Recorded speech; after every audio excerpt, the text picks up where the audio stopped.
Hey guys, so I was planning on actually taking the weekend off, but I got this great question from Tara that asks something that I hear a lot and really wanted to address. So Tara's talking about she's joined this group that supports women in the workplace, and she hears a lot of ideas that are left leaning, and she hasn't said anything for a while. She wanted to just really understand the group and understand the people and understand where they were coming from, but then wants to know, how do I present ideas to this group that may conflict with the liberal narrative and actually have those ideas heard? So I'm going to name 3 principles that I think are relevant here and relevant to anybody, whether in a work situation or a group situation or just a friendship or social circle where you want to put in your 2 cents in a way that's going to be effective rather than alienating. So the first thing I'll say, Tara, is you have exactly the right attitude in terms of not just jumping in and arguing, but waiting, listening. And that's because the number one thing that you want to have in these contexts is credibility.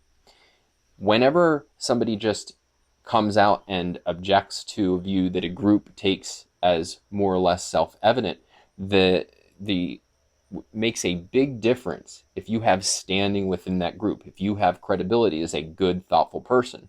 Because if you don't, then they're going to very likely siphon you into the tribal category of, oh, angry right winger or whatever.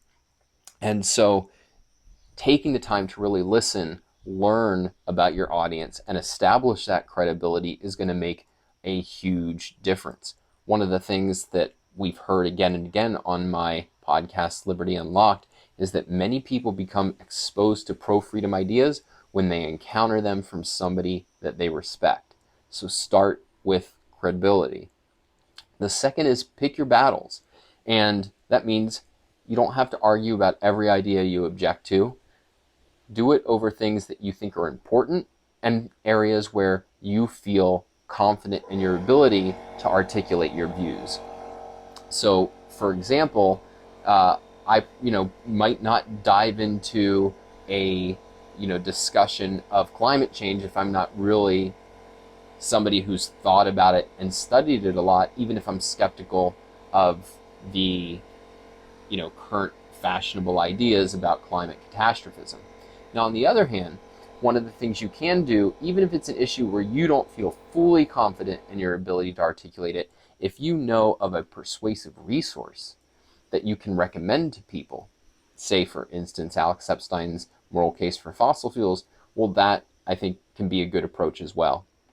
And then finally, the third thing I'll say is, when you do decide to engage in these discussions and you've chosen your battles and you've built credibility, the main thing that I would stress is a tactic that I talk about in Persuasion Mastery and that Alex Epstein has talked a lot about, opinion stories, which is that instead of just saying you guys are wrong and here's why, tell the story of how you came to a different opinion, how you looked at the evidence by a certain process, thought through the options, and came to a different conclusion than they did.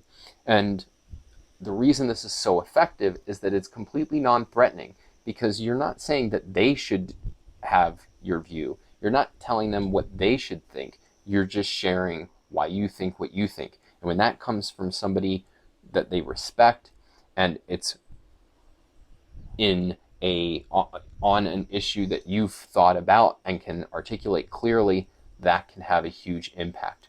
So try it out. Let me know how it goes. And I think there's a lot here to delve into over time about not how are we persuasive in the abstract, or how are we persuasive in cases where people are very familiar with persuasion about ideas like an opinion piece or a Facebook discussion, God help you.